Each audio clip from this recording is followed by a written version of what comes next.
Part 6. How to Learn and Build Skills. Level Up Life Cycle. 1. Consume. 2. Produce. 3. Teach someone how to produce. Consumer to producer. Every quality producer was once a consumer who consumed with purpose. In the real world, the energy that you put out today will one day boomerang to you. Decisions are not isolated acts, they form a chain. The question is, what kind of chain are you forming? A constructive one or destructive one? In the level up world, one mighty chain is the consumer to producer lifestyle. It's a beauty to witness because it turns you from a newbie to competent to master. But how is this cycle achieved? Let's break down both steps. Consuming is when you are absorbing knowledge. Producing is when you are applying and creating with your knowledge. Far too often, learning is confused with action. Nope. 1. Learning equals consuming. 2. Action equals producing. Both stages are needed for growth, but make sure you're not getting stuck in step 1 and confusing it as step 2. When you mistake step 1 for step 2, you get analysis paralysis. I'm sure you had analysis paralysis many times in your life. You studied and studied away to a point where you were overwhelmed with information. And when your mind becomes overloaded with information, you stall out and spend too much time overthinking, which is why it's crucial that you consume with purpose. Your main goal of consuming is to learn enough to produce. Learning is very important because it allows you to have a solid grasp on where to begin. I'll cover the concepts of how to effectively learn later in this section. Once you have learned, your goal is to begin applying. Applying allows you to learn the theory better than you learn the theory by studying it. The goal is to produce results. No need to rush it, but make sure you're getting better with each session. After a while of applying the theory that you have learned, you will begin to solidify your neural pathways towards the act. Solidified neural pathways will lead a learned act to habit, to instinct. But remember this, becoming a producer does not mean that you stop being a consumer. A top-tier producer is always learning and skyrocketing their knowledge. Be a lifelong student. As you're chasing your North Star, you're going to have to leverage both consumption and production. If you can pair lifelong learning with the ambition to produce and apply, you become deadly in the level-up world. Spark the chain and you'll find it difficult to stop. The power of curiosity. Life irony. A dumb person pretends to be smarter than they are. A smart person pretends to be dumber than they are. The dumb person is unaware of their behavior. The smart person is perfectly aware. This is a life irony that will clarify your understanding of curiosity. It all begins with, stupid people think they know everything. Smart people think they have yet to know anything. One group thinks knowledge is finite. One group knows knowledge is infinite. A stupid person wholeheartedly thinks that they know everything, not due to maliciousness, but due to blindness. Few examples of a stupid person. Someone who thinks education stops after school. Someone who shuts down any opposing viewpoints. A know-it-all. The reason they remain stupid is because they lack any ounce of humility. It requires a humble attitude to know that you will never fully know everything. Never? Never. Way too much knowledge out there. But this is good. It's good that I'll never know everything? Absolutely. Why? Because it allows you to grow for your entire life. Picture this, knowledge is a ceiling. A stupid person who thinks they've learned it all caps out their ceiling. This results in them being content and ruling off further growth. A smart person who knows they can always learn more stretches out their ceiling. This results in ambition. A smart person pretends to be dumber than they are because it's the ultimate life hack. By telling their brain that they are not even close to knowing everything, their brain works on overdrive to learn everything. This is how you trick your brain into growth mode. This is how you learn at a surreal pace. This is how you unleash your desire. While the stupid person thinks they have the world figured out, the smart person is trying to figure out the world.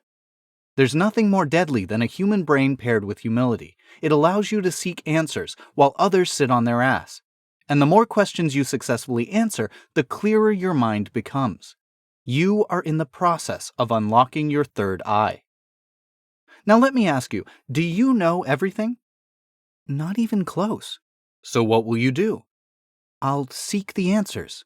For how long? For life. Excellent. Let the loudmouths be loud.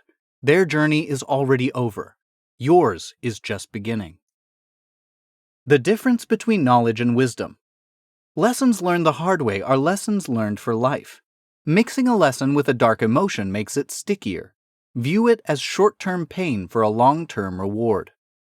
Knowledge and wisdom are like cousins. They're similar, but not the same. In plain terms, knowledge is a painless process, and wisdom is a painful process. You need both in your arsenal to maximize one another. In today's information age, it's easier than ever to get knowledge. Knowledge will come from your external world. You can simply hop onto the internet and research topics that spark your curiosity and learn about it. Wisdom, however, comes from the internal world. You need to go through experiences in order to gain wisdom. It's often a painful process because wisdom is born through darkness, like failures, regrets, and betrayal. As you're going through many of your life experiences, it will feel like hell. But fear not, because there is a light at the end of the tunnel. Healed pain gives you wisdom. In the level up journey, as you are learning, you need to make sure you gain knowledge and apply it. Once you apply it, you'll begin gaining experiences and failing. By failing, you learn lessons that will lead to wins. Those lessons will serve as the wisdom that you can apply to other facets of your life. What's unique about life is that the more experiences that you stack up, the more you form a web. You see how lessons from one facet of your life can be applied to other facets. For example, going through a bad breakup will provide lessons that can make you a better friend. You learn a lot about social etiquette from a failed relationship. Who would have thought, huh? Ultimately, your losses may not make sense now, but it ultimately will. Just show the guts to apply your knowledge, take your losses like a warrior, analyze, and wait for all the dots to connect. It's all a process. Process leads to results lifestyle. Why do we care more about the results than the process? Think about it for a second. Growing up, were you rewarded for studying or your test score? Test score. Exactly. You've been conditioned to value the results over the process for your entire life. But aren't the results more important than the process? Not quite. Both are needed for long-term success. Otherwise, you'll end up shooting yourself in the foot. When you focus more on the results than the process, you start a toxic cycle. You create unrealistic expectations. Unrealistic expectations lead to rushing. Rushing leads to sloppy results. Any examples? Yep. Public speaking.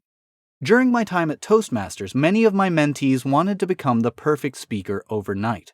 They started off their journey with unrealistic expectations. They would come to each meeting, give a speech, and get frustrated when they were not winning the best speaker ribbon. They had barely given 3 speeches and were already rushing the process. Results? Their mentality was thrown off. And when your mentality is thrown off, sloppy results are imminent. Each of those kids eventually began getting frustrated rather than focusing on their improvements. Needless to say, they didn't finish the Toastmasters program because they couldn't take it speech by speech. In school, results are rewarded over the process. But in the real world, you need to alter your approach. Here's how. 1. Identify your desired results. This will require visualization. Take the time to spend visualizing what your ideal self will look, feel, and think like when you reach your results. This will serve as your North Star. 2. Eyes on the present. Now you know what you're working towards. At this point, I want you to give 110% on the present day process. Your focus is on steps 1 through 7 from below. 1. Learn. 2. Do. 3. Fail.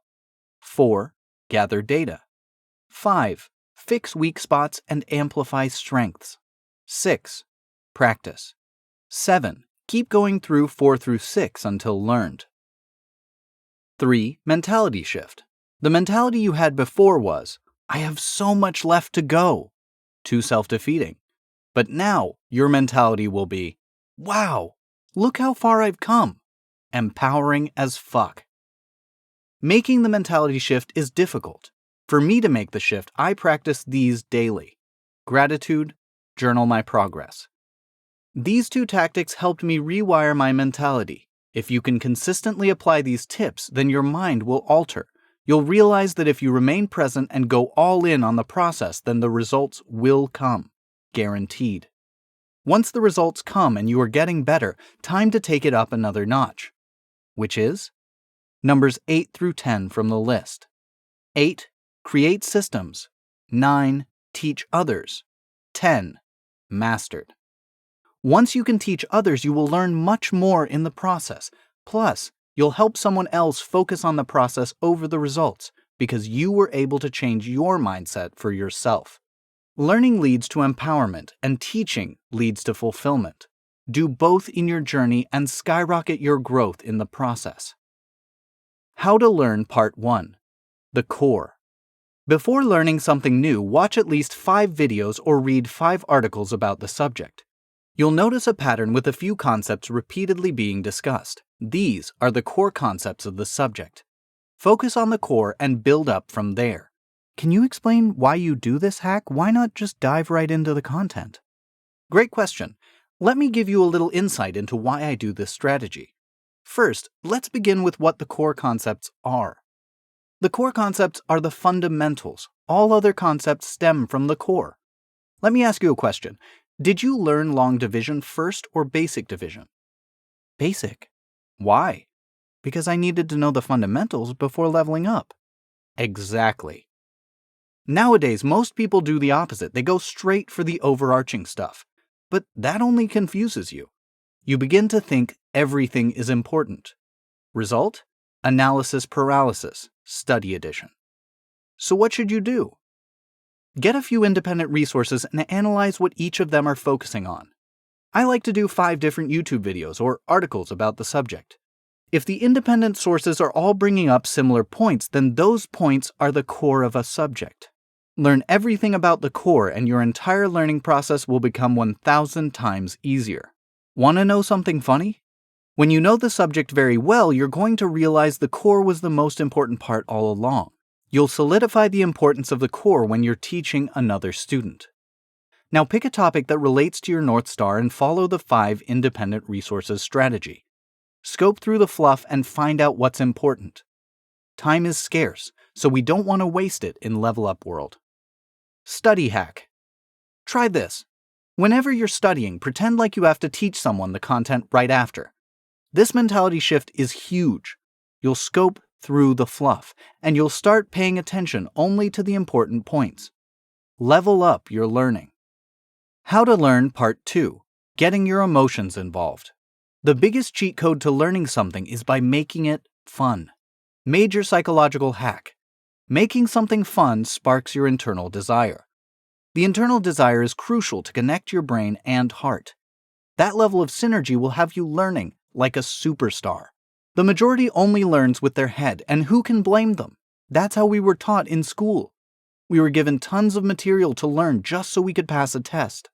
We've been conditioned to learn only with our head, which is why learning feels like work.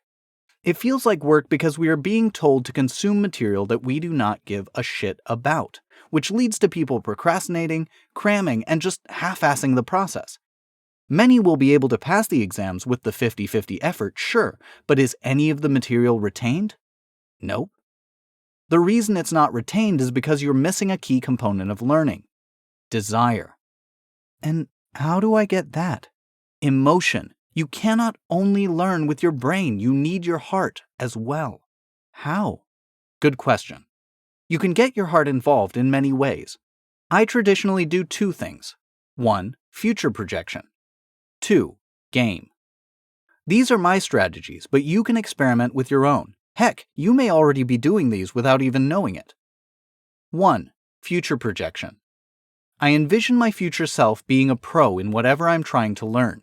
When I was a master's student for business intelligence and systems engineering, I had to deal with certain topics that were dry.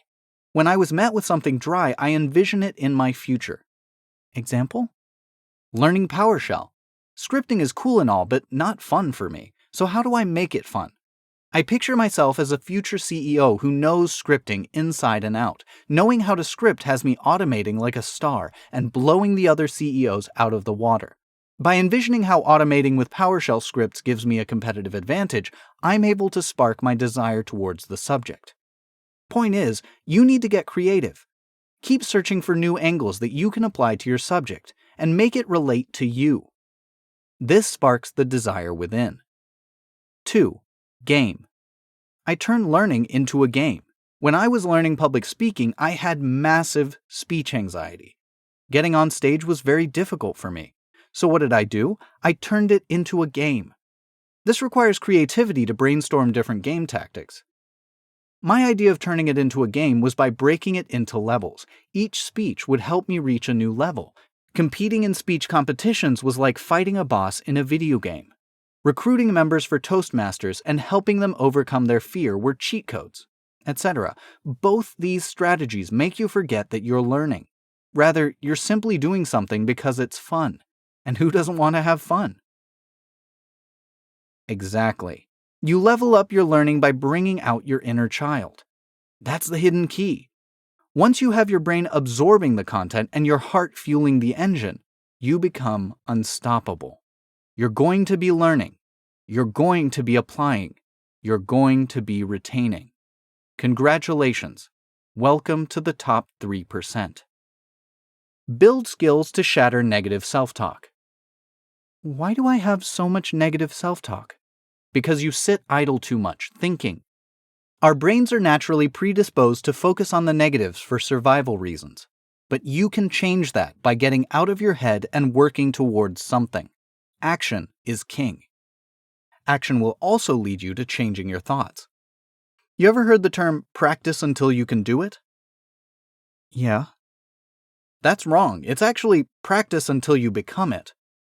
Become what I practice? Yep. If you think about it, driving is an example. Driving is a part of your existence at this point. You can drive without thinking like you can breathe without thinking. Your neural pathways for driving have strengthened, and it gets stronger each time you get behind the wheel. And this is the exact reason why action is so important. You change your way of existence. Skill building equals confidence building. Anytime you build a skill, you've structured new neural pathways. Neural pathways are a huge factor for your thoughts as well. You know how your mind defaults to negative thoughts and emotions now? That changes when you add a skill. A lot of your thoughts will default to your new skill. I had a friend who used to be extremely negative. But then he got into Shopify, worked on the skill of sales, and soon became a pro. Nowadays, he sees sales opportunities everywhere. His brain transformed from defaulting to negative thoughts to thoughts about sales. Why? Because he added in new neural pathways which led to new thoughts. Bottom line, you need to get your ass moving and find something to lock into. It can be a new business, public speaking, learning to sing, etc., and keep practicing it until you become it. Soon, the negative self-talk and negative emotions will take a back seat and your life will change to fuel your new skill. Invest at least 3 to 6 months to a goal, or don't even bother. The first few weeks feels like a drag, and it seems frustrating because this is when you are the most motivated, but you need to push through it. How long should I practice? Until the conscious becomes subconscious. Is the bridge between a conscious act and a subconscious act practice? Correct. The main reason humans do not see the fruits of their labor is because they do not practice long enough. You see, many have a problem with rushing. They want to pick up a new skill set, but don't want to put in the proper work. The reason they don't put in the proper work is because they aren't quite sure how to learn. Learning a skill set is a 4-part process. Stages of learning. 1. Unconscious incompetence. 2. Conscious incompetence. 3. Conscious competence. 4. Unconscious competence. The reason people quit so soon is because they try to skip steps in the stages of learning. But patience. Go through the process in order, and your time will come.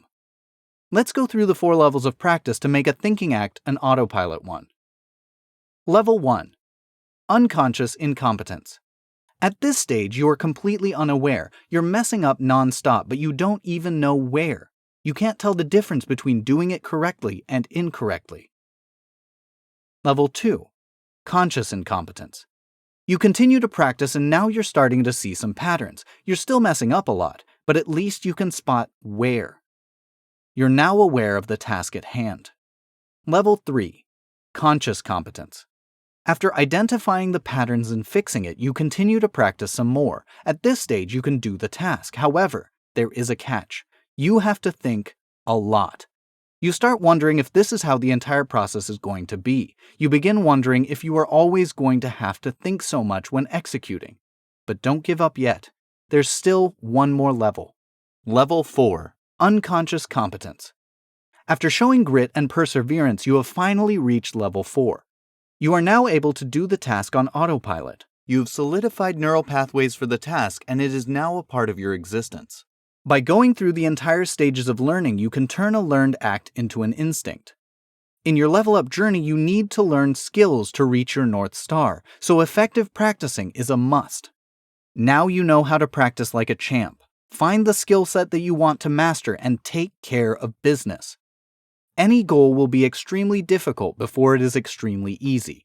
Get it? You can learn pretty much anything. You just need to show work ethic, consistency, and perseverance. Do that, and the world is yours.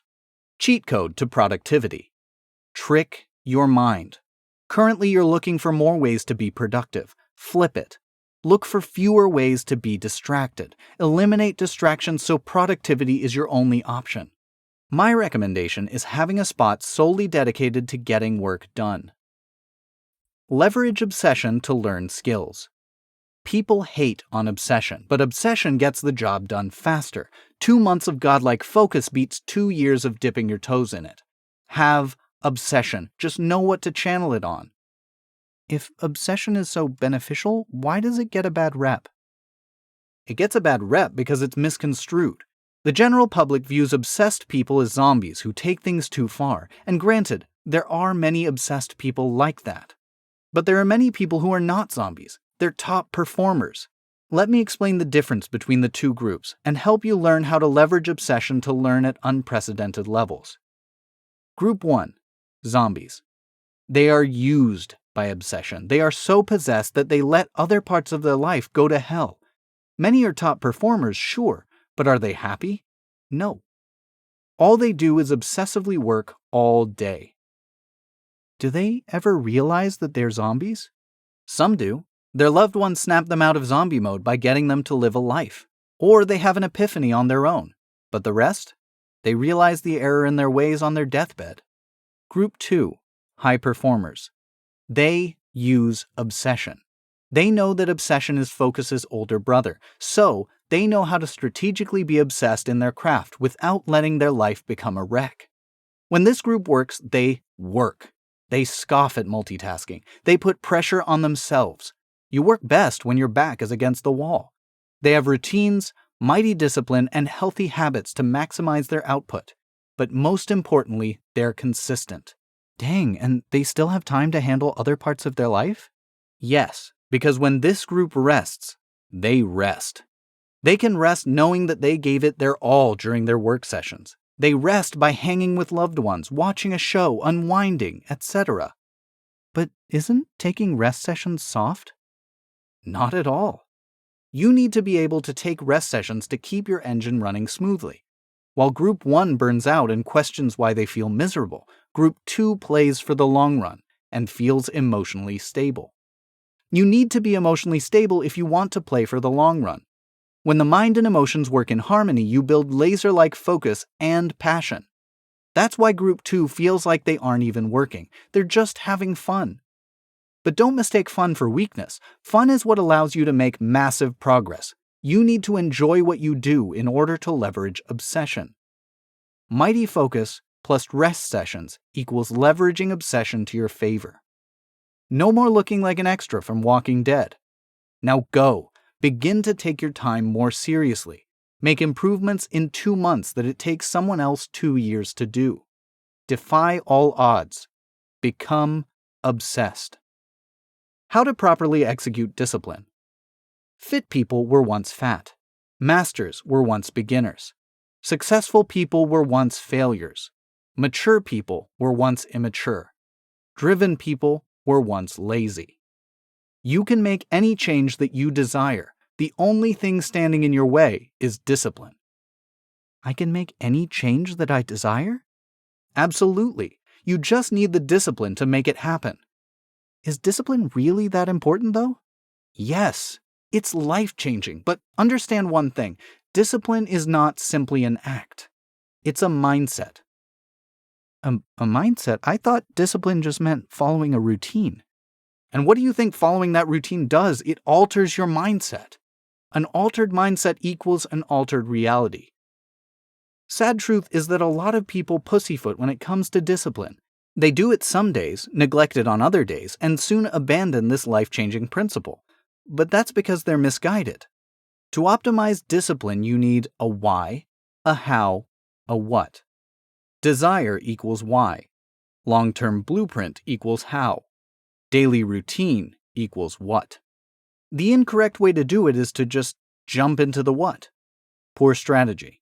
Doing a bunch of random productive acts without the slightest clue as to why is a recipe for disaster and will lead you to quitting. Here's how you correctly bring discipline into your world. 1. You need to start with your why. Why do you want to be disciplined? Is it to get fit, become rich, become confident? Identifying your why engages your emotions. It awakens your desire. 2. Visualize your how. This part will be hazy at first since you're just starting your journey, but visualizing and consistent action helps you cut through the busy work and find out what really matters. You leverage your imagination to create a blueprint and then carve out your path. 3. Do the what. Once you have gone through step 1 and 2, doing your daily routine will feel much easier. Heck, it will even feel like fun. Why? Because you're now working with purpose rather than just throwing shit at the wall and seeing what sticks. Direction leads to speed. You see, my friend, you were mistaken all along. You have a limiting belief that says discipline is supposed to be boring. But in reality, discipline is far from boring. It's fulfilling. If fulfillment doesn't excite you, then I don't know what to tell you. Your wildest dreams can manifest into reality if you have the mental toughness to execute your discipline. You need to be consistent, not just when you feel like it. That's what separates the winners from the losers. Now go get what's yours. Don't let one single person stop you from getting it. But most importantly, don't let yourself stop you from getting it. It all started with a thought. The thought was repeated. The thought was worked on. As time passed, the thought became a behavior. You worked more day in and day out. Soon the behavior began producing results. Is it magic? No, it's consistency. Consistency will awaken your inner genius. They call it miracles. I just call it staying consistent for long enough. It's almost impossible not to get one W after a flurry of L's. The human brain is a powerhouse. Think about it for a second. How often did you get in your car and after some time had elapsed, you were at your destination? You had just driven a car, but you did it so seamlessly that you didn't even notice it. Too many times to count, I bet. How is this even possible? It's because your brain has incorporated driving into its existence. You can automatically do the task on autopilot. But why stop at driving? Why not go past that and see what else you can do on autopilot? That's where consistency comes in. The majority don't reach their goals because they have not been consistent. They do it one day, neglect it for a few days, come back to it, and they stay at a subpar level. Then they blame the task, saying it's too hard. Laughable. Just be consistent. Do self-analysis and your brain will figure out the rest. Here's an exercise to make sure you remain consistent. And yes, this exercise is named after the legendary Jerry Seinfeld who practiced and utilized this routine to write his stand-up routines. Seinfeld chain strategy. 1. Identify the skill you want to learn. 2. Buy a calendar with all months on one page. 3. Buy a red Sharpie. 4. Every day, practice the skill and mark an X for the day. 5. Form the chain of X's and do not let it break. Your skill set will solidify in no time. The difference between good failure and bad failure. How are failures good? It only wastes my time. It may waste your time now, sure, but then the failures give you lessons, and those lessons save you time in the future. I'm not a big fan of using the word failure because it automatically forces a negative perception, but the word is necessary. It's necessary because it sparks action in humans. Throughout your level up journey, this word will begin to form a level of nuance. You'll learn that there are two kinds of failure: bad failing and good failing. Bad failing is when you're failing the exact same way over and over again. You aren't learning from your mistakes. Good failing is when you are failing in innovative ways. You're now gaining new data to eventually figure it all out. You can't learn anything new if you refuse to fail. Failing is a byproduct of picking up something innovative. View failure as gathering data, but once you gather the data, you need to analyze it. Otherwise, you're going from gathering data back to failure. As you're learning and executing and practicing these skills, you're going to be going through a lot of trial and error. But patience. Each failure is a dot. Stack up failures and extract the lessons. With time, the dots will begin to connect. The picture will blossom before your very eyes. Till then, always show up and show out. Resting like a champion.